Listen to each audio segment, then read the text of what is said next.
Bon dia, avui us resoldrem l'activitat número 2 de la diapositiva 4 del tema 2, elements i compostos, i en el dossier d'activitats seria o correspon a l'activitat número 10, jugant amb percentatges.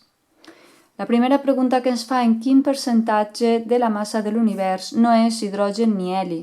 Per poder respondre a aquesta pregunta tindríem que anar a la part de teoria i comprovar quina és la composició centesimal de l'univers, que la teniu aquí. Si mireu a l'apartat de teoria, veureu que el 73,9% és hidrogen i el 24% és heli.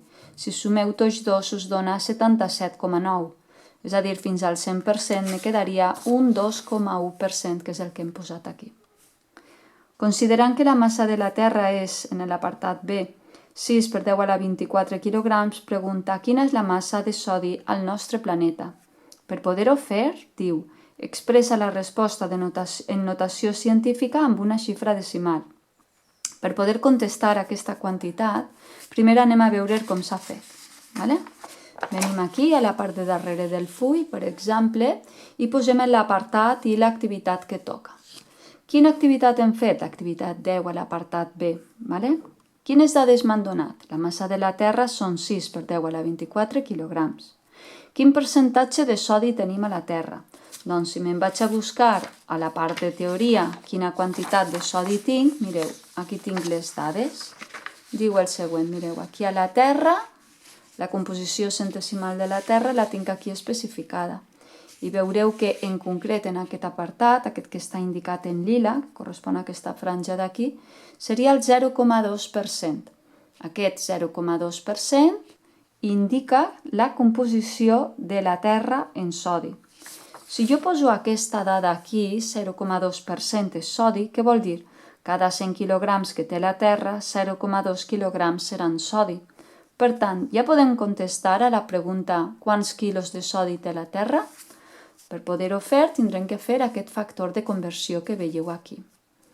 Diu, si la Terra té 6 per 10 a la 24 quilos i resulta que volem relacionar els quilos de terra i els quilos de sodi, ho farem amb aquest factor de conversió, eliminant quilos de terra i quilos de terra, i el que m'han quedat són quilos de sodi.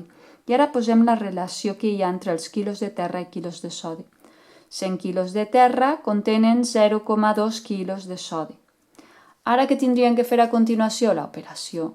Per fer l'operació tindríem que fer 6 per 10 a la 24 multiplicat per 0,2 i dividit per 100. Agafem la calculadora per comprovar-ho i recordar com es fa. Llavors, diríem que és 6 exponent 24, directament, recordeu, sense posar el per, multiplicat per 0,2 i dividit entre 100. I això ens donarà 1,2 per 10 a la 22. I aquest és el resultat que hem de posar. Aquesta seria la part matemàtica, que ja la podem posar al full de paper.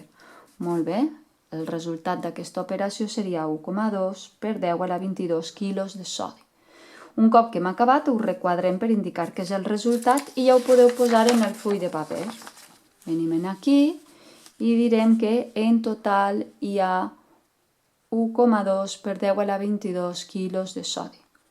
En l'apartat T me fa una pregunta similar. Quina massa d'oxigen i d'hidrogen hi ha en una persona de 70 quilos? Escriu la resposta amb un decimal de precisió i aquí veieu que us ha deixat la resposta preparada. Hi ha tants quilos d'oxigen i tants quilos d'hidrogen. Doncs anem a utilitzar més o menys el que hem fet aquí, però referit ara a un ésser humà. Vale? Llavors, en l'apartat T, quines són les dades que me donen? Les dades que me donen són que és una persona de 70 quilograms i que el 65% de la persona, de l'ésser humà, és oxigen i que el 10% és hidrogen. D'on ha sortit això? D'aquí, d'aquest gràfic. Veieu? Quan jo miro la composició de l'ésser humà, que la tinc aquí, diu que aquesta franja d'aquí, que és en vermell, m'indica que un 65% és oxigen. I aquesta franja d'aquí seria un 10% que representaria l'hidrogen. Vale? Amb aquestes dades ja podem anar al paper i posar-ho. Què significa cada cosa? Mireu, cada 100 quilos de pes d'una persona, 65 quilos són d'oxigen.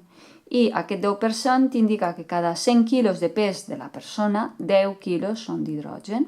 Llavors farem un factor de conversió molt similar al que hem fet abans. Què tindrem que posar ara? Per cada 70 quilos de persona, fixeu-vos, quilos de persona, i a dalt el que vull són, per exemple, els quilos d'oxigen, me donaria una relació molt similar a la de baix. Si ara vull posar quilos d'hidrogen i quilos de persona. En aquí diu el 65% és oxigen. Això què me diu? Segons aquesta relació, de cada 100 quilos de persona, 65 són d'oxigen. I aquí, de cada 100 quilos de persona, 10 són d'hidrogen. Aleshores, ja podem fer les operacions, que són molt senzilles i ràpides de fer. Quines operacions tindríem que fer? Doncs, 70 multiplicat per 65 i tot això dividit per 100. Quilos de persona i quilos de persona se'n van i me queden quilos d'oxigen. Si ho fem a la calculadora, doncs trobarem el resultat. En aquí quasi que no faria falta perquè serien 70 per 10 dividit entre 100, serien quilos d'hidrogen, ja veureu que dona 7. Com que és un decimal, posarem 7,0 quilos d'hidrogen. I en el cas de dalt, agafem la calculadora i operem. Posem la calculadora a 0 i li direm 70 per 65 dividit entre 100. I això ens donarà 45,5 quilograms. Aleshores, 45,5 quilograms d'oxigen. Ja podem traslladar aquesta resposta a el full. Llavors venim aquí, en l'apartat C, podem dir, per tant, que hi ha 45,5 quilos d'oxigen i 7,0 quilos d'hidrogen. A l'apartat D, ara, me diu que, tenint en compte els resultats de l'apartat anterior, me diu que ara calcule quants àtoms d'oxigen i d'hidrogen hi ha en aquesta mateixa persona de 70 quilos. Expressa el resultat en notació científica i amb una xifra decimal. En una persona de 70 quilos hi ha aquests àtoms. Per poder fer aquest càlcul tenim que recordar una sèrie de cosetes. Llavors, quina seria la primera cosa que tindria que fer? Doncs la primera seria recordar a la taula periòdica quin és el pes atòmic de l'hidrogen. Llavors jo veig que és 1. Si miro a la taula periòdica m'indica que és 1. Llavors, què és 1?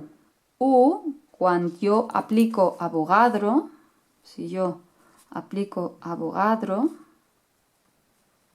què deia Avogadro? Doncs que el nombre del pes atòmic expressat en grams partit per mol correspondria al pes d'un mol de l'element. I què vol dir que un mol de l'element pesa aquesta quantitat en grams? Doncs aquesta quantitat en grams seria que jo tindré 6,022 per 10 a la 23 àtoms d'hidrogen. Com s'enllaça tot això? Si jo en l'apartat anterior he obtingut que hi havia 7 quilos d'hidrogen, això venia d'aquí, d'aquest apartat d'aquí, si jo tenia 7 quilos d'hidrogen, doncs aleshores jo ara tinc que enganxar tota la informació. Com l'enganxo? Dic, si tinc 7 quilos d'hidrogen, primer, si vull operar, grams i quilos no són compatibles. El primer pas és passar de quilos a grams. I llavors, de grams a mols. Per què? Perquè jo sé que un mol d'hidrogen pesa 1 gram. Aleshores, com que un mol d'hidrogen pesa 1 gram, ara ja li podem afegir el canvi de mols a àtoms. I això és el que deia Avogadro. Precisament això, que Si un mol d'hidrogen pesa 1 gram, doncs conté 6,022 per 10 a la 23 àtoms d'hidrogen. I és per això que si faig tota aquesta operació, ja la posaré directament a la calculadora, que seria 7,0 multiplicat per 1.000 multiplicat per 6,022 exponent 23 i tot això dividit per 1, que donaria inalterat, però bueno, posem-lo. Donaria 4,2 per 10 a la 27 àtoms. Llavors ho podem posar aquí. 4,2 per 10 a la 27 àtoms d'hidrogen. Un cop que ho tenim calculat, ho requadrem. Farem el mateix amb els àtoms d'oxigen. Resulta que en l'apartat anterior hem obtingut 45,5 quilograms d'oxigen. Si jo vaig a la taula periòdica m'indica que el pes atòmic de l'oxigen és 16. Per tant, significa que un mol d'oxigen pesa 16 grams. Per tant, la massa atòmica serà 16 grams per mol. Un mol d'oxigen pesa 16 grams, per tant, 6,022 per 10 a la 23 àtoms d'oxigen pesaran 16 grams. Si ara ho fem igual que abans, fem el mateix. Primer, quilos i grams no es poden operar directament, no són les mateixes unitats, per tant, tindrem que fer les unitats coherents, com dient que 1 quilo d'oxigen són 1.000 grams d'oxigen. Continuo. Ara dic, ja tinc de grams. Següent pas seria passar de grams a mols. Diré que 16 grams d'oxigen és un mol d'àtoms d'oxigen. Llavors, un mol d'àtoms d'oxigen són 6,022 per 10 a la 23 àtoms d'oxigen. I llavors, si ho fem a la calculadora, me quedarien 45,5 multiplicat per 1.000 multiplicat per 6,022 exponent 23 entre 16. I això me donaria 1,7 per 10 a la 27. 1,7 per 10 a la 27. Això me donaria els àtoms d'oxigen que hi ha. I ara ja ho podeu posar al paper. Llavors, seria